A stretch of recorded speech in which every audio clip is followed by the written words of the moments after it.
참고해 주시면 감사하겠습니다. 자, 오늘 읽으실 성경 말씀, 오늘 읽으신 성경 말씀은 다니엘 7장 13절 14절 말씀입니다. 한 목소리로 함께 읽겠습니다. 내가 또 밤 환상 중에 보니 인자 같은 이가 하늘 구름을 타고 와서 여쪽부터 항상 계신 이에게 나아가 그 앞으로 인도되매 그에게 권세와 영광과 나라를 주고 모든 백성과 나라들과 다른 단어를 말하는 모든 자들이 그를 섬기게 하였으니 그의 권세는 소멸되지 아니하는 영원한 권세요 그의 나라는 멸망하지 아니할 것이니라. 아멘. 오늘 영원한 나라라는 제목으로 하나님의 말씀 잠시 함께 상고해 보겠습니다. 지금부터 32년 전 이맘때에 여러분은 어디에 계셨습니까? 1991년 12월 말에 저희 가족은 미국 동부 보스턴 근방에 있는 신학대학원 아파트에 살고 있었습니다. 12월이 되어서 학교는 방학에 들어갔고요. 날씨는 막 눈보라가 치고 엄청 추웠기 때문에 바깥 출입은 할 수 없었고 거의 그냥 집안에서만 생활을 했던 그런 때였습니다.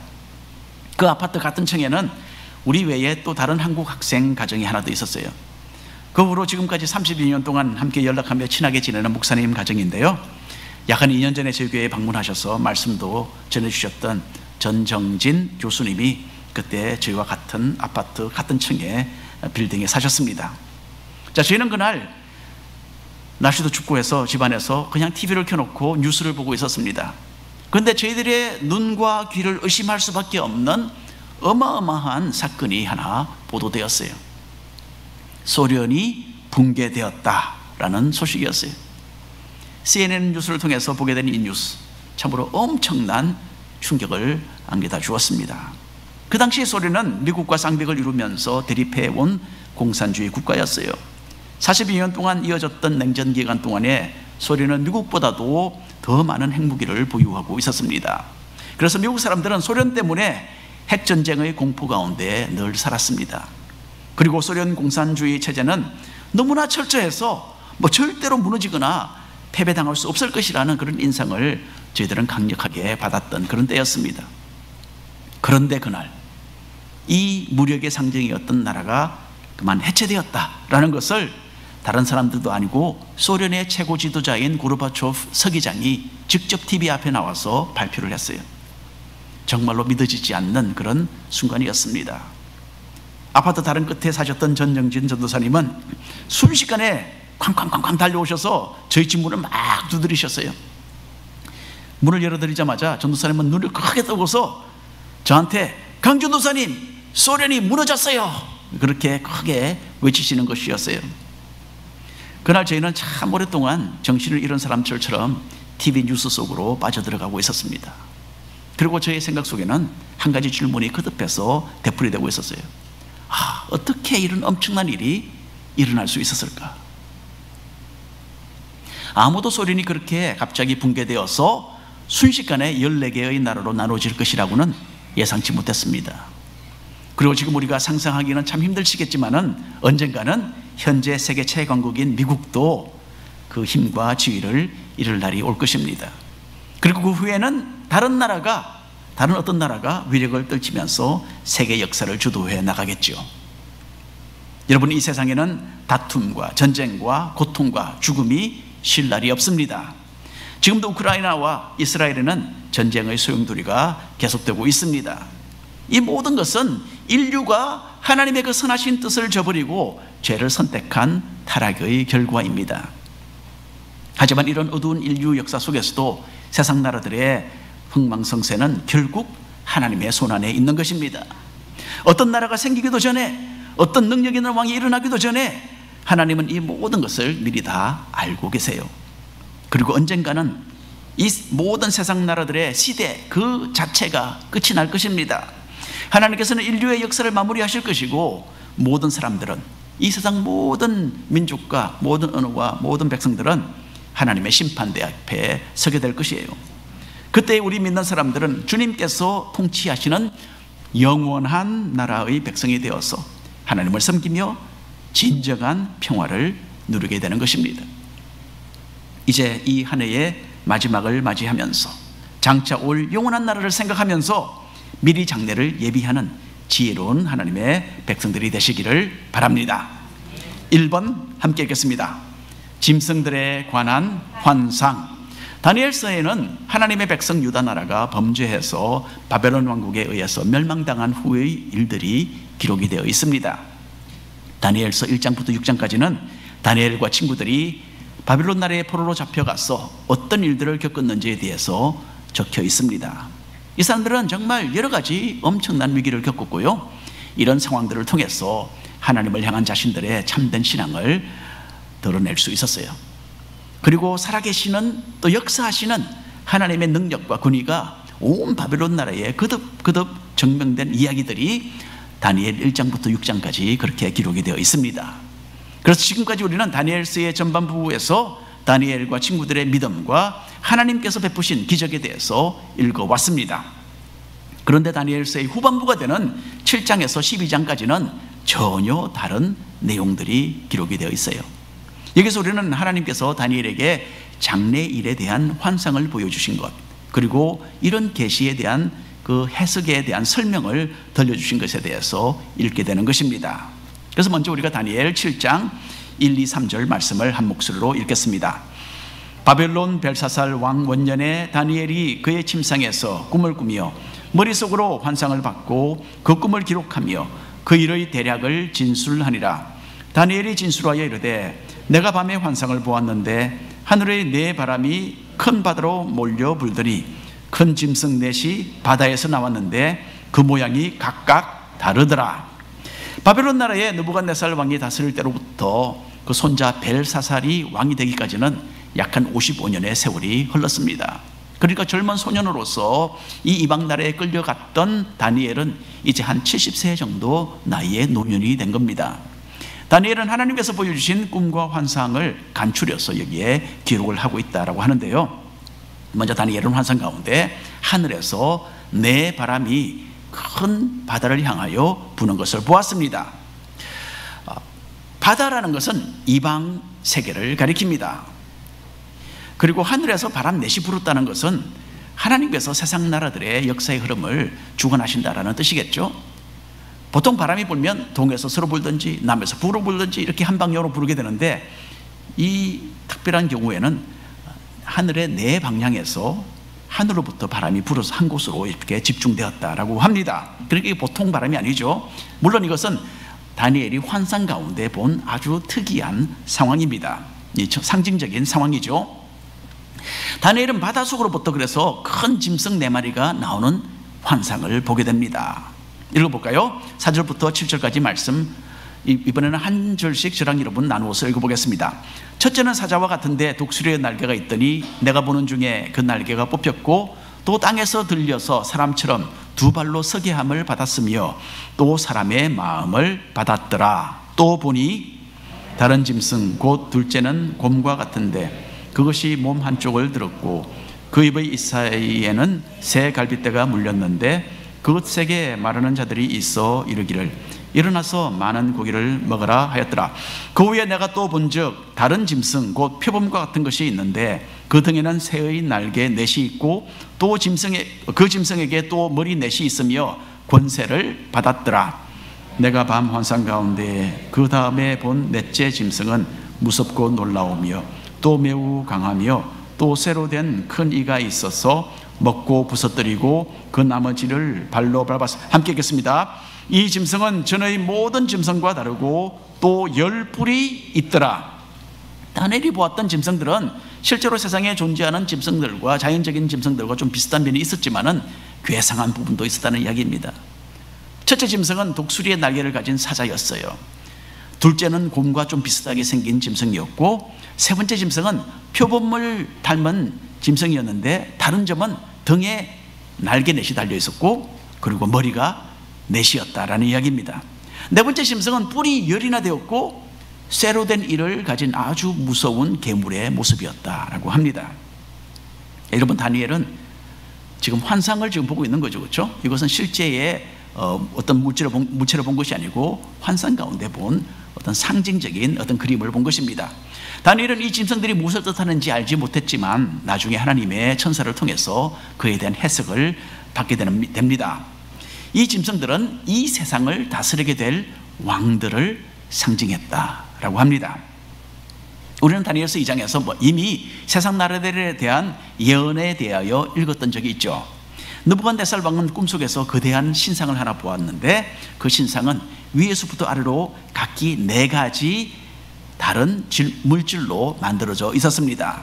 그리고 다니엘은 이 신상의 각 부분들은 장차 일어날 여러 나라들을 의미한다라는 그런 해석을 내렸었죠. 그래서 머리는 정금으로 만들어졌고 그 다음에는 은으로 만들어졌고 노수로 만들어졌고 그럼 쇠로 만들어진 이 신상에 대한 해석을 다니엘이 느부갓네살 왕에게 내려주었던 적이 있습니다. 자, 오늘 읽는 다니엘서 7장의 짐승들도 바벨론 나라로부터 시작해서 앞으로 이어져 나올 여러 나라들을 가리켰던 것입니다.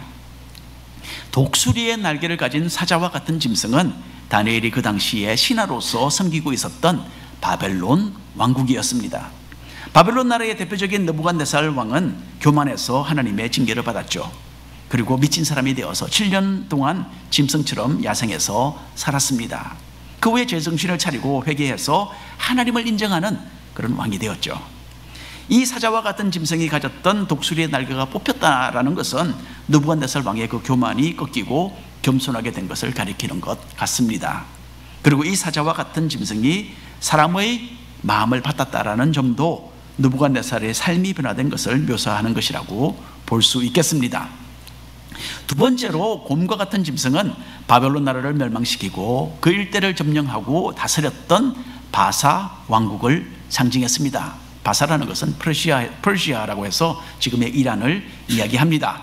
자, 이 짐승이 몸의 한쪽을 들고 있었다라는 것은요, 동맹국이었던 메데 나라보다 바사 나라가 더 우월했다라는 것을 보여줍니다. 그리고 이 짐승이 갈빗대 3개를 물고 있었다는 것은 바사의 고레스 왕이 세계의 큰 나라들을 점령할 것을 미리 보여주었던 것입니다.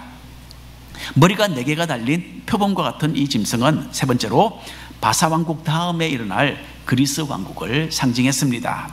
그리스의 알렉산더 대왕은 바사 왕국과의 전쟁에서 승리하게 됩니다. 그리고 그 일대에 그리스 왕국을 건설했습니다. 그리고는 불과 33세의 젊은 나이에 그만 알렉산더 대왕은 죽고 맙니다. 알렉산더 대왕이 죽자 그 아래에 지휘하던 4명의 장군들이 그리스 나라 전체를 4조각으로 나눕니다. 그리고 나조각 각자가 그렇게 통치를 하는데 머리가 4 달린 표범의 의미가 바로 이것이었습니다. 다니엘이 보았던 4번째 짐승은 그리스 왕국을 멸망시킨 그 다음 세력, 바로 로마 제국을 가리켰습니다. 이 4번째 짐승은 강력한 쇠로 된 이를 가졌고요, 그리고 그 이로 닥치는 대로 먹고 부셔뜨렸다라고 합니다. 자, 이것은 로마 제국이 가지고 있었던 군사적인 그 엄청난 위력을 나타내 보여주었습니다. 다니엘서 2장에서도 그 신상의 발 부분이 쇠로 되어 있어서 다른 여러 나라들을 부서뜨려 없애버릴 것이다 라고 그렇게 말을 했었던 적이 있습니다. 자, 근데 우리는 왜 하나님께서 바벨론 시대에 살았던 다니엘에게 이런 앞으로 한 400~500년 동안 일어날 그런 환상을 보여주셨을까라는 그런 질문을 하게 되는 겁니다. 다니엘은 물론 이 환상의 모든 내용이 다 이루어지는 것을 보지 못하고 죽었습니다. 하지만 다니엘은 자신이 살아있는 동안 이 예언의 작은 어떤 한 부분이 성취되는 것을 직접 눈으로 보았어요. 다니엘은 여기 보니까 벨사살 왕의 원년에 이 환상을 보았다고 했는데요, 벨사살은 다니엘 5장에 이미 등장했던 그 왕입니다. 기억나시죠? 다니엘은 이 환상을 쓴 지 약 한 8년 후에 벨사살 왕의 잔치 자리에 불려가게 됩니다. 그리고 벽에 쓰인 글을 해석해서 바벨론 나라의 멸망과 바사 나라의 승리를 예고해 주었습니다. 그리고 그날 밤에 벨사살 왕은 죽임을 당하고 그 온 나라 바벨론 나라는 바사 왕국으로 넘어가는 것을 다니엘은 직접 목격하게 되었습니다. 자, 벨사살 왕의 잔치 자리에서 다니엘은 하나님께서 8년 전에 자기에게 이렇게 미리 보여주신 환상이 생각나지 않았겠습니까? 다니엘은 세계 정세 속에서 하나님의 움직이심을 깨닫고 잘 반응하는 가운데서 그 다음에 일어나는 정권에 잘 대처할 수 있었던 것입니다. 그리고 다니엘은 하나님께서 이 온 세상의 주인이 되시고 모든 것이 하나님의 주권 아래 있음을 자신의 글을 읽는 우리 모두에게 증명해 주고 있는 것입니다. 지금부터 한 500년 전에 크리스토퍼 콜럼버스가 미국 대륙을 발견했습니다. 그리고 콜럼버스는 10년 후에 자서전을 썼어요. 그 자서전 속에 콜럼버스는 하나님께서 자신의 마음을 움직이셨고 또 자기를 사용하셔서 이 미국 대륙을 발견하도록 하셨다라고 자신의 신앙을 고백했습니다.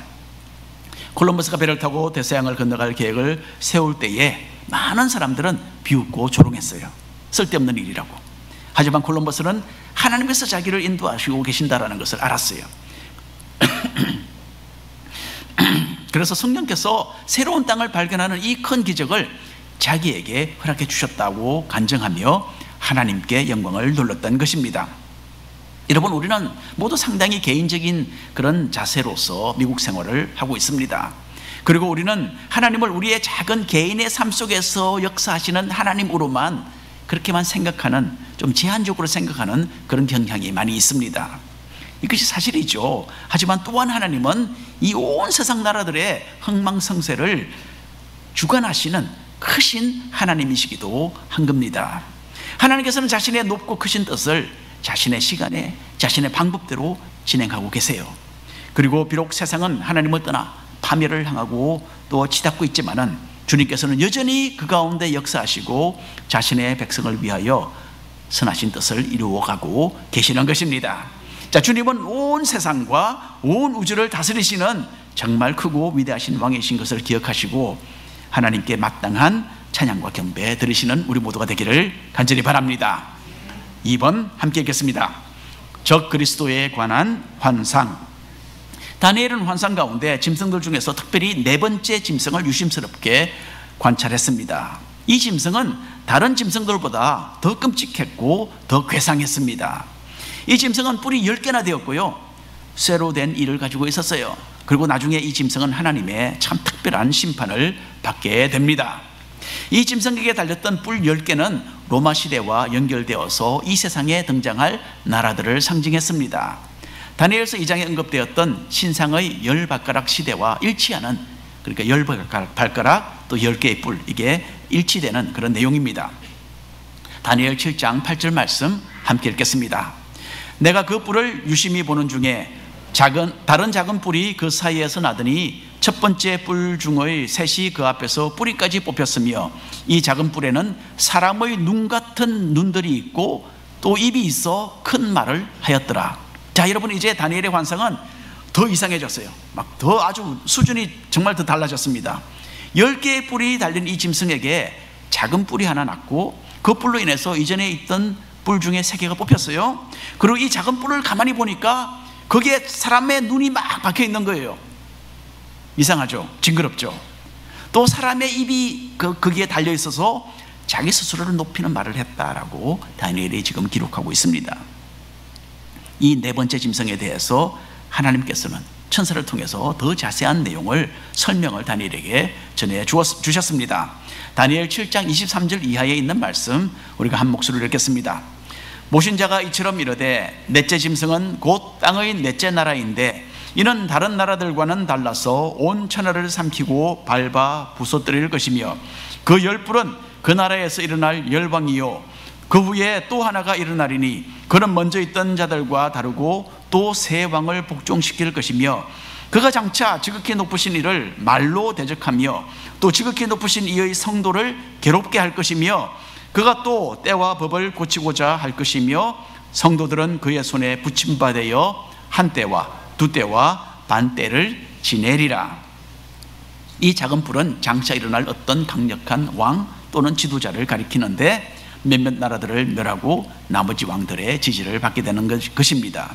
이 작은 뿔에 사람의 눈이 달렸다라는 것, 이것도 물론 이 환상의 어떤 그림의 그 결과지만은 이것은 지능이 아주 탁월한 인물이다라는 것을 드러냅니다. 그리고 자기를 높이는 하는 말을 하는 그런 입을 가졌다고 했는데 그 입으로 하나님을 대적하는 말을 하게 된다는 거죠. 뿐만 아니라 이 작은 뿔은 하나님의 백성들을 괴롭히는 핍박자의 역할을 하게 됩니다. 그리고 때와 법을 고친다라는 말은 사람의 삶을 완전히 지배하고 속박할 것이라는 뜻입니다. 특별히 하나님을 섬기는 사람들이 3년 반 동안 이 사람으로부터 많은 고난을 받게 된다라는 이야기입니다. 여러분, 이것은 어떤 허황된 이야기가 아닙니다. 분명히 장차 이런 일이 일어날 것입니다. 신약 성경 여러 곳에서도 장차 이런 인물이 나타날 것이다 라고 여러 차례 예고되어 있어요. 예수님을 대적하는 적그리스도로 알려진 사람이 바로 이 사람입니다. 마태복음 24장에 있는 말씀 우리가 함께 읽어보겠습니다. 그러므로 너희가 선지자 다니엘이 말한 바 멸망의 가정한 것이 거룩한 곳에 선 것을 보거든 읽는 자는 깨달을진저 그때 유대에 있는 자들은 산으로 도망할지어다. 이런 그때에 큰 환란이 있겠습니다. 창세로부터 지금까지 이런 환란이 없었고 후에도 없으리라. 예수님께서 직접 하신 말씀이에요. 확실하죠, 그렇죠? 예수님께서는 이 적그리스도가 바로 다니엘 선지자가 예고했던 멸망당할 가정한 사람이다 라고 말씀하셨어요. 그리고 이 사람으로 인해서 장차 성도들이 엄청나게 끔찍한 고난을 당하게 될 것이다 라고 미리 경고하셨습니다. 요한계시록을 읽어보면 이 적그리스도는 성도들을 무수하게 죽이고 또 모든 사람들에게 오른손이나 또 이마에 표를 받게 할 것이다 라고 기록하고 있습니다. 이 표는 짐승의 이름 또는 그 이름의 숫자가 될 것인데 이 표가 없이는 아무도 물건을 사고 팔지 못하도록 하게 된다라는 그런 예언이 있습니다. 이 적그리스도의 통치로 인해서 성도들은 목숨을 걸고 믿음 생활을 하지 않으면 안 되는 그런 때가 올 것이다 라고 성경이 우리에게 교훈하고 있습니다.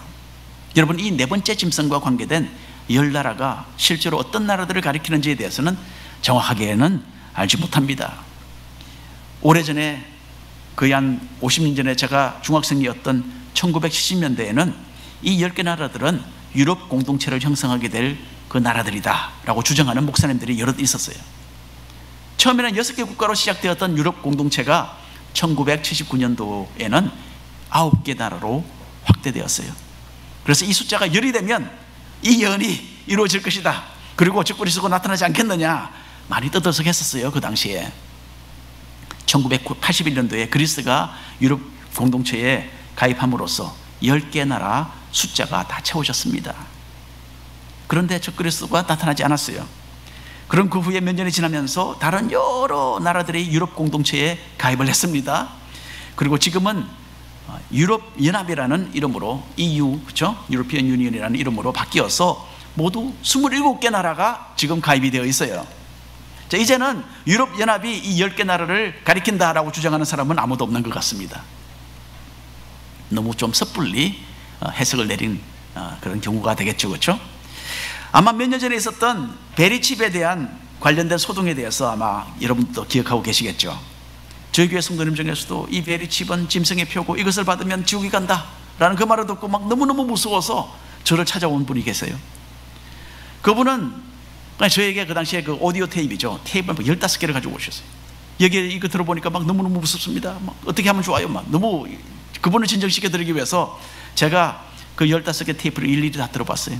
그리고는 거기서 문제점들을 하나씩 지적해서 적어서 기록을 해서 적어서 그분에게 들려드리면서 진정시켜 드린 적이 있습니다. 이 베리칩에 대한 소동도 너무 섣불리 이 해석을 내린 그런 결과에 속하게 됩니다. 여러분, 장차 나타날 적그리스도가 물론 첨단 과학기술을 사용할 것이다 라는 것은 부인할 수 없을 것 같아요. 그런데 여러분, 그렇게 보면 우리 현대인들이 가지고 있는 모든 것이 적그리스도의 도구가 될 수 있습니다. 이것도, 이런 전화도 그렇죠. 적그리스도의 도구가 될 가능성이 있다라는 것만으로 생활상에 사용하는 모든 것을 차단시킨다는 것은 물론 잘못된 해석이죠. 잘못된 결과, 잘못된 판단이요, 잘못된 선택입니다. 많은 경우 성경의 예언은 분명하게 성취되기까지 우리가 침착하게 기다려야 돼요. 다니엘도 그렇게 하지 않았겠습니까? 다니엘도 세상의 정세를 지켜보면서 이제 이게 지금 이루어지고 있구나 알게 된 것이죠. 예언의 말씀이 이루어지기 전에 섣불리 판단을 내리면 분명히 실수하게 됩니다. 여러 가지 이야기를 듣고 이런저런 이야기를 듣고 말을 듣고 쉽게 동요하는 것보다는 성경에서 미리 예고한 내용을 마음에 간직하고 사회와 문화의 흐름을 침착하게 지켜보고 자신의 믿음을 점검하는 그런 삶의 지혜가 필요한 것입니다. 자, 3번 함께 읽겠습니다. 영원한 나라의 환상. 이 땅은 여러분 영원하지 못합니다. 언제가 될지는 정확하지 않지만은 결국 이 세상은 끝이 날 거예요. 하나님께서는 인류의 역사를 마무리할 것이고 모든 사람들은, 이 세상의 모든 민족과 언어와 당원과 사람들은 하나님의 심판대 앞에 서게 될 날이 옵니다. 그때 우리 믿는 사람들은 주님께서 통치하시는 영원한 나라의 백성이 되어서 하나님을 섬기며 진정한 평화를 누리게 될 것입니다. 다니엘 7장 9절 10절 말씀 함께 읽겠습니다. 내가 보니 왕자가 누이고 옛적부터 항상 계신 이가 좌정하셨는데 그의 옷은 희기가 눈 같고 그의 머리털은 깨끗한 양의 털 같고 그의 보좌는 불꽃이요 그의 바퀴는 타오르는 불이며 불이 강처럼 흘러 그의 앞에서 나오며 그를 섬기는 자는 천천히요 그 앞에 모셔 선 자는 만만이며 심판을 베푸는데 책들이 펴 놓였더라. 다니엘은 환상 가운데 하나님의 영광스러운 모습을 보게 됩니다. 하나님은 아주 흰 머리에 하얀 옷을 입고 그냥 할아버지처럼 그렇게, 물론 이거는 여러분 하나님의 참 모습이 아니고 하나의 이것도 환상적인 모습, 하나의 하나님을 상징하는, 하나님의 어떤 성품을 상징하는 그런 모습입니다. 자, 하나님은 옛적부터 항상 계시는, 영원부터 영원까지 계시는, 시작과 끝이 되시는, 알파와 오메가가 되시는 영원하신 분이십니다. 또 다니엘이 보았던 하나님은 흰옷을 입으시고 머리털은 깨끗한 양털 같았고 불처럼 활활 타는 그런 보좌에 앉아 계셨어요. 이것은 하나님께서 거룩하시고 완벽하게 순결하신 그 성품을 가지신 것을 말해 주었습니다. 그리고 하나님께서는 하늘의 수많은 천사들의 섬김을 받으시면서 그 보좌에 앉으셔서 세상을 심판하시는 재판관으로 그렇게 나타나셨습니다. 하나님께서는 네 번째 짐승을 단번에 심판하시고 죽이셨어요. 그리고 그 시체는 하나님의 불 가운데 던져져서 태워지고 맙니다. 그리고 이제 우리는 다니엘서에서 예수님을 만날 순서가 되었어요. 차례가 되었어요. 자, 다니엘 7장 13절 14절 말씀 함께 읽겠습니다. 오늘 본문 말씀입니다. 내가 또 밤 환상 중에 보니 인자 같은 이가 하늘 구름을 타고 와서 옛적부터 항상 계신 이에게 나아가 그 앞으로 인도되매 그에게 권세와 영광과 나라를 주고 모든 백성과 나라들과 다른 언어를 말하는 모든 자들이 그를 섬기게 하였으니 그의 권세는 소멸되지 아니하는 영원한 권세요 그의 나라는 멸망하지 아니할 것이니라. 여기서 우리는 신의 권위와 인간의 모습을 함께 가지신 분을 한번 여기 만나게 됩니다. 이분은 다름 아닌 예수님이십니다. 예수님께서는 이 땅에 계실 때 자기 자신을 가리켜서 인자라고 많이 말씀하셨죠. 그렇죠? 인자라는 말의 일반적인 의미는 사람의 아들, 아니면 그냥 인간, 사람이라는 뜻입니다. 하지만 예수님께서는 다니엘서 7장에 나오는 이 인자라는 특별한 용어를 자기 자신에게 적용하신 것입니다. 장차 구름을 타고 오셔서 하나님의 백성들을 모으시고 그들을 영원한 나라로 인도하실 분으로 자기 자신의 신분을 그렇게 밝히신 것입니다. 그에 대한 신약 성경에 다른 또 내용들이 있는데, 구절들이 있는데 그건 제가 지금 생략하겠습니다. 그래서 인자 대신 예수님을 믿는 우리는 이 세상에 살지만은 이 세상에 속하지 않은 하늘나라의 백성인 거예요. 우리는 하늘에 있는 영원한 나라를 바라보면서 그 나라의 임금이 되시는 주님께 순종하며 사는 하나님의 백성들입니다. 주님께서는 이 온 세상을 통치하세요. 그리고 자신의 백성을 위해서 영원한 나라를 예비해 두셨습니다. 세상 나라의 모든 역사가 마무리될 때에 주님께서는 우리를 영원한 나라로 인도해 주실 것입니다. 거기서 다시는 줄이지도 목마르지도 않게 해주시고 또 모든 눈물을 손수 닦아 주실 것이고 우리가 겪은 모든 슬픔을 위로해 주시겠다, 그렇게 주님은 약속하셨습니다. 이런 주님을 알도록 우리에게 믿음 주신 하나님의 은혜에 감사드리시기를 바랍니다. 오늘 결론에 말씀드립니다. 우리는 오늘 한 해의 마지막을 대하면서 이 세상의 마지막, 이 세상의 종말에 대해서 잠시 읽어보게 됩니다. 다니엘이 받았던 두려운 환상을 통해서 우리는 이 세상 나라들과 이 세상의 민족들과 왕들을 다스리고 치리하시는 하나님의 주권에 대해서 생각해 보았습니다.